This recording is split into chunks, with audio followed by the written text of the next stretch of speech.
Hello, and welcome to EPICenter's Early Onset Psychosis Orientation for Educators. My name is Dr. Gustavo Perez. I am a clinical assistant professor at the Department of Psychiatry at the University of Arizona and the lead psychologist at the Early Psychosis Intervention Center, also known as EPICenter, in Tucson, Arizona. Every year in the United States, about 100,000 adolescents and young adults experience a first psychotic episode. If untreated, early onset psychosis can disrupt a young person's cognitive, social, and emotional development. On the other hand, providing appropriate and prompt intervention to young people greatly improves the potential for recovery. Educators overwhelmingly want to help students with emotional problems, but at times are not sure how to intervene.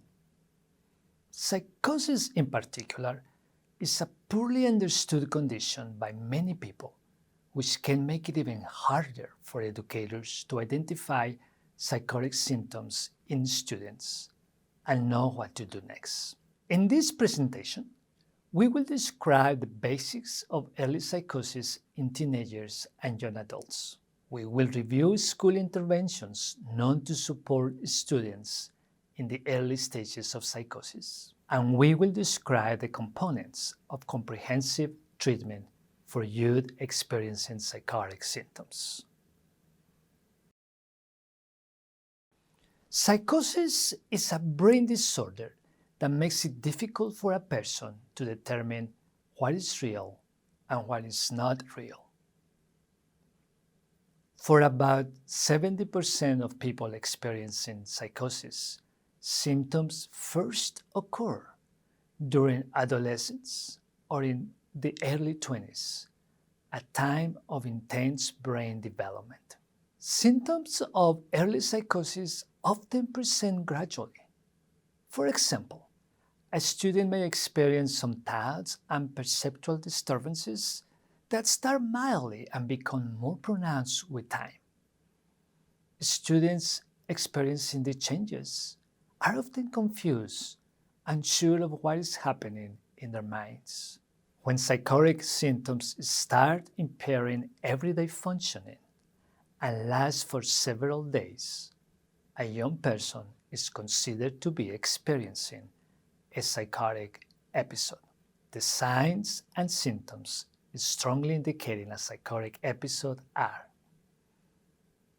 hallucinations, delusions, problems organizing thoughts and language, strong and inappropriate emotions or no emotions at all, a sudden decline in self-care, withdrawing from family and friends. Hallucinations and delusions are particularly unique to a psychotic episode. Hallucinations involve perceptions in the absence of stimuli. The most common examples are auditory hallucinations, hearing whispers, voices, or sounds that are not really there, and visual hallucinations, seeing shadows or glimpses of objects, creatures, or people that are not there. Delusions are strong beliefs not consistent with a student's culture that don't match reality and seem irrational to others. Most common examples are persecutory delusions, when a student believes she's being spied on or tracked or followed with intention of being harmed. Grandiose delusions, when a student thinks he has an important and unique mission like saving the world or thinks he has other special powers. Somatic delusions. These delusions involve beliefs about one's body that don't match reality. For example, a student may think that her body is possessed by a demon, or that her face is disfigured. Another symptom of an early psychotic episode is problems organizing thoughts and language. Teenagers with early psychosis may have a hard time expressing themselves. Their thinking is confused, and their conversations can be hard to follow. At school, they may suddenly struggle with reading comprehension, writing, and expressive language. Drastic changes in expression of emotions can also indicate a psychotic episode. Students may seem flat, no longer interested in things that they used to enjoy. Some may seem extremely anxious and fearful. Other signs of a psychotic episode can include a sudden decline in self-care and withdrawal from others. Now, early warning signs can be difficult to distinguish from typical adolescent behavior. For example, a decline in self-care may make teachers think of depression or substance abuse, but not necessarily psychosis. The main variable educators should pay attention to is significant changes in a student's presentation with no apparent reason.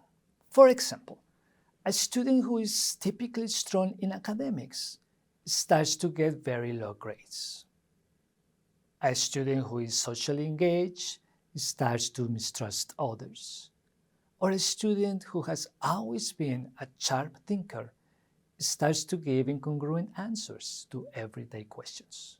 Because of their frequent contact with students, educators may be the first ones to notice that something seems odd with a student. They can be the bridge that helps to connect a student to prompt and appropriate services. We will address treatment later in this presentation.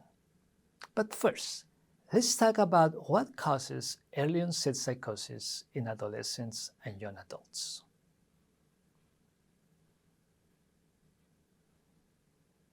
There is not one single cause of early onset psychosis, and the factors that lead to a psychotic episode can vary for each student.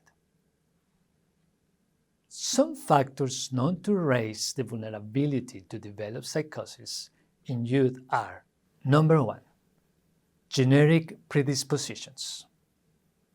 Psychosis has a strong genetic component. Students whose family members have experienced psychosis are at greater risk for developing psychosis themselves. Number two, trauma and chronic stress. Some teenagers coping with acute stress can experience psychosis. The brains can get to a point of not being able to handle what's happening in their lives and may develop psychosis as a result of chronic adversity or trauma. Number three, a history of drug use. Cannabis is known to disrupt a young person's brain who is developing psychosis. Other drugs like LSD, methamphetamine, and cocaine can also contribute to a psychotic episode. Other factors known to increase the risk of a psychotic episode in youth are limited prenatal care, maternal exposure to toxins during pregnancy, mother's drug use during pregnancy, birth trauma, malnutrition, and childhood trauma. Keep in mind that teenagers who are experiencing psychosis are often also experiencing other mental health problems such as depression, anxiety, post-traumatic stress disorder, or bipolar disorder. An essential variable in achieving a positive outcome when an adolescent is experiencing a psychotic crisis is early identification of symptoms and early specialized intervention. However, It is very common that students don't speak up about what they are experiencing. On average, it takes 2 years from the onset of symptoms to beginning treatment, losing crucial time for better recovery. Many educators say they want to help, but they are not sure how. Next, we will describe established school practices that support students in the early stages of a psychotic disorder. There are several ways how schools can support students with early psychosis. I will describe 3 types of interventions. Number 1, build a supportive culture for students experiencing mental health problems that includes students with psychosis. Number 2, provide school-based accommodations addressing individual student needs. And number 3, network with specialized community services. Let's look at these practices more closely. Build a supportive school culture. When young people face a lot of stigma, they are less likely to seek help. A school culture that prioritizes inclusiveness of differences and puts in place interventions to promote students' well-being will help students who are struggling with psychosis to feel more confident to open up. Raising awareness of mental health issues is a critical component of developing a supportive school culture for students with psychosis. Studies demonstrate that school districts providing basic mental health training for teachers correlates with reduced stigma to students. Furthermore, a supportive school culture emphasizes a proactive and positive conversation around mental health issues.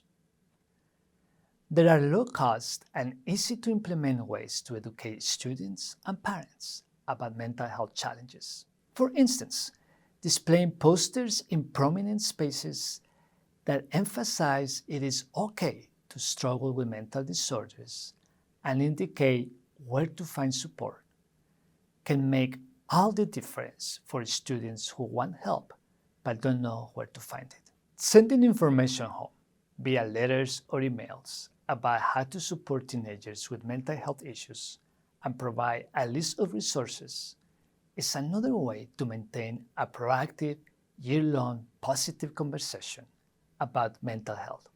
Small, group-guided discussions about well-being are also an effective way to build a supportive school culture. For example, integrating education about sleep, nutrition, exercise, anxiety, depression, and psychosis helps students better understand how minds and bodies are connected. Creating a supportive school community can involve providing students opportunities to learn from lived experiences. For example, schools can invite guest speakers who are open about their mental health challenges to share how they have achieved a fulfilling and meaningful life, even while struggling with psychosis or other mental health problems. Reaching out to local organizations, such as the National Alliance of Mental Illness, NAMI, is a way to connect with community members willing to share their stories. In everyday instruction, teachers can include examples of people who have both suffered and cope well with mental illness. The goal is to shift the conversation from mental illness as a stigma to mental illness as part of life that can affect anybody, including scientists, poets, inventors, social leaders. These examples can help students coping with psychosis expand their vision of what their lives can be. The Individuals with Disabilities Education Act, known as IDEA, guarantees that students experiencing a psychiatric disability have access to a free, appropriate education that supports their individual needs and learning styles, just like students coping with other types of disabilities. To be eligible for an individual education program, IEP, under IDEA, a student must have a disabling condition. The disability must be interfering with the student's academic or social progress. The disability must require special accommodations or specialized instruction. Students with mild psychotic symptoms may not need an IEP. In these situations, they can receive accommodations with a 504 plan. 504 refers to the section of the Rehabilitation Act requiring schools to support students with disabilities even if they don't qualify for an IEP. The key is to match the accommodations to the student's unique needs. For instance, a student experiencing hallucinations may need extra time to complete exams. A student with expressive language difficulties because of psychosis may benefit from reduced or alternative assignments. Here are some other examples of common educational interventions for students with psychosis: school-based counseling, flexible deadlines on assignments, alternatives to public speaking assignments, extra assistance organizing materials, identifying triggers for distress, and one-on-one educational support. Students returning to school after a psychiatric hospitalization may experience embarrassment and feel insecure. Educators can support them by having the space and structure to talk about their experience and, along with their parents or guardians, map out a plan to successfully return to school. It is recommended that schools offer response to intervention teams. These are teams of school professionals with a deeper understanding of the emotional and learning challenges students face that can intervene quickly when a student appears to struggle. For students with psychosis, the response to intervention team can engage parents, students, counselors, and teachers to identify best ways to immediately support students. They can help decide the next steps, such as referral to a more formal and comprehensive evaluation, and provide connections to community-based services. The early identification of psychotic symptoms in students leads to a better prognosis. Psychosis is treatable, and many students who receive appropriate services continue to do well at home and at school. A comprehensive treatment plan includes several key components: psychiatric medication, cognitive behavior therapy for psychosis, family psychoeducation, family therapy for psychosis, social skills training, cognitive remediation, case management, and educational and occupational support. Supportive schools play a crucial role to ensure that students with early onset psychosis receive immediate and high-quality treatment. Two specific ways how schools can help are: 1. Offer in-school social support groups with trained facilitators, and 2. Refer students and families to specialized services in the community. EPICenter is a specialized early intervention program at the University of Arizona, located at Banner's Whole Health Clinic in Tucson, Arizona. The EPICenter provides phase-specific services to adolescents and young adults with early onset psychosis and their families. Our services are comprehensive, bilingual, and covered by insurance. If you would like to refer a student, or if you would like for one of our team members to provide more education about early onset psychosis in youth, please contact us. Here is our contact information.